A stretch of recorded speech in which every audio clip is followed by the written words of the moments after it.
Hi there, my name's Ashley Randazzo. I'm 19 years old and I am a sophomore at CSN. I am an art major and I also plan on majoring in biology so I could become a gynecologist in the future. I currently work in retail. I've been working at Barnes & Noble as a bookseller for over 2 years now, and I've had varying interactions with customers, so I want to share some of those experiences today.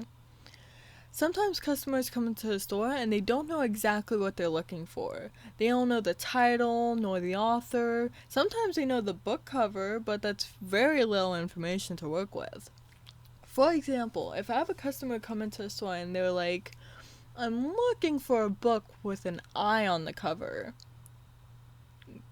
Great, which one? There's 1984. There's the spin-off series to 50 Shades of Grey, called Grey, that has an eye on the cover.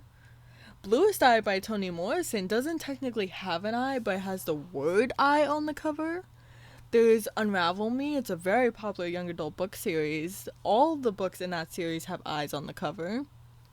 There's a Five Nights at Freddy's video game series that has over 10 books in that series, and there's animatronic eyes on the cover. It's very little information to work with, and then customers get upset when we can't find anything with the little information they give us. It's outrageous. Previously, I used to work in the cafe at Barnes & Noble when I was first starting out before I got moved to the book floor.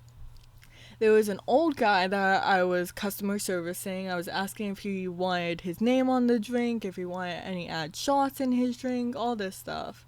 And he was just very upset, even though I was trying to be as pleasant as possible. And when I handed him his coffee and I was giving him his change, he was like, coffee back in my day used to be this much money. And he throws a dime at me. So I made a tip of 10 cents that day.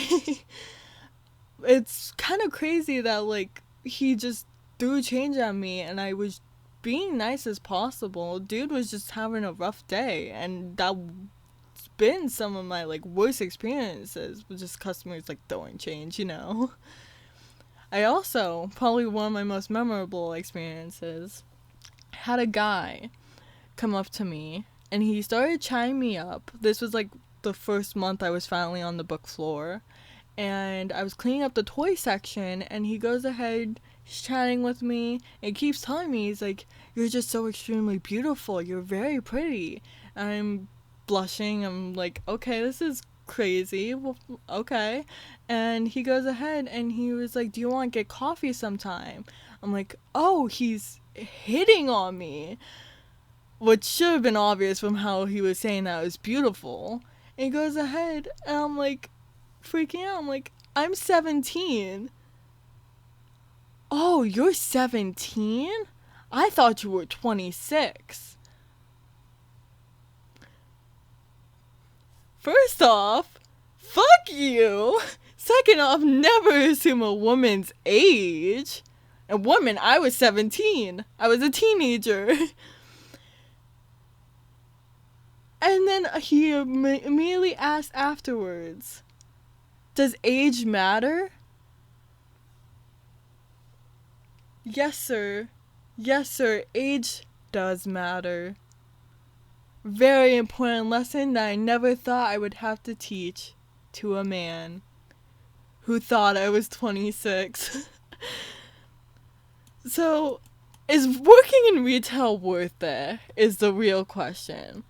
I think everybody should have at least one retail job under their belt. You'll have bad experiences, you'll have good experiences, you'll have funny experiences. You'll have bad coworkers, you'll have amazing, life-changing coworkers.